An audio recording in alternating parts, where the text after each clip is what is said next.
Hello there. So my law firm has already fielded a couple of questions from clients about whether they can be forced to get the COVID vaccination. If you are getting the same questions, or maybe you're just curious about it, stay tuned. A client called me and asked, why are all these vaccines being approved without adequate testing? And I told him, because we feel like Russian. Get it? Russian. It's hard to find a good vaccine joke, to be honest, just not a very funny subject. Anyways, first question, can the government force you to receive the vaccine? And second question, can your employer force you to take it? Now, these are two very different legal issues. First, as to whether the government can force vaccinations, the only thing stopping it is the 14th Amendment. The 14th Amendment is the best part of the Constitution, really an underappreciated part of the Constitution by the public, kind of like Phoebe on Friends. It was just kind of there, but really no one really understands it. The 14th Amendment says that the government cannot make any law which takes away any person's life, liberty, or property without due process of law.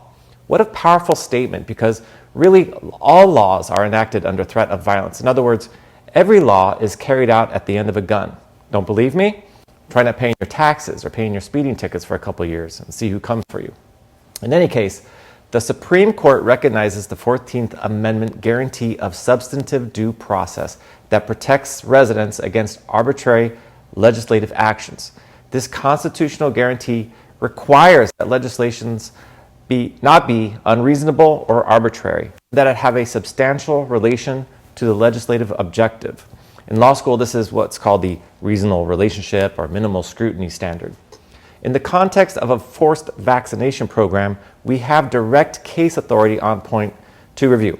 Way back in 1905, the Supreme Court addressed mandatory vaccinations for smallpox in the Jacobson v. Massachusetts case. What happened in that case was Cambridge, Massachusetts enacted a mandatory smallpox vaccination program, and Mr. Jacobson refused the vaccination and was fined $5, which is like the equivalent of $1 million nowadays.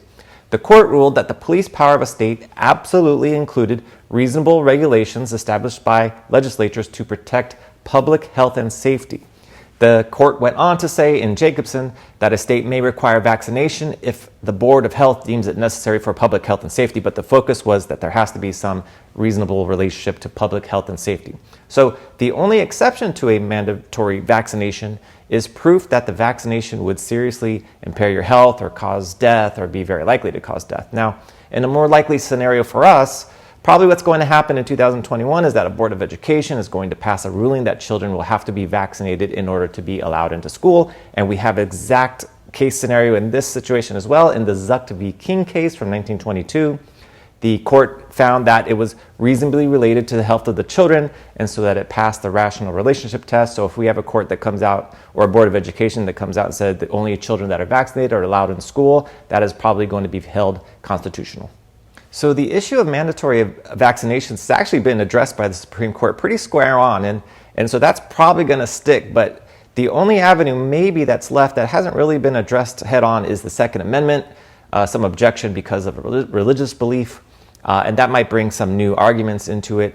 But as far as the current status of the law, mandatory vaccinations by the government will be held constitutional. So now our second question, and also a very interesting question, is could your employer require vaccinations for your continued employment, for example? Now, this is absolutely going to happen, and here is the law on that issue. Now, taking the government out of the question, out of the equation, also removes the 14th Amendment from the equation. So we need to look at other laws if we're going to restrict a private company from taking action. Now, one possibility is the American with Disabilities Act, the ADA.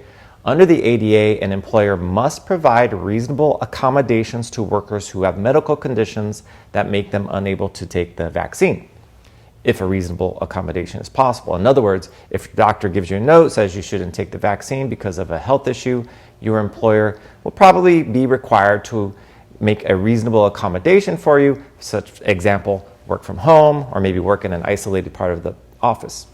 Title VII says that employees may be able to refuse vaccinations if they have a sincerely held religious belief that precludes vaccination, and also that it doesn't impose an undue hardship on the employer.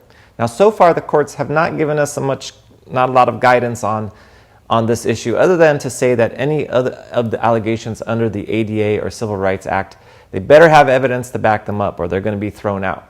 So I'm so sorry to tell you, anti-vaxxers, I do believe that both government and private vaccination programs are going to be found constitutional. Now, we don't have a lot of guidance on some of these side issues that we were talking about with the ADA and the Civil Rights Act, but as we go into 2021 and 2022, I 1000% expect that we're going to see some cases winding their way up into the appellate courts, and hopefully we'll get some more guidance on those.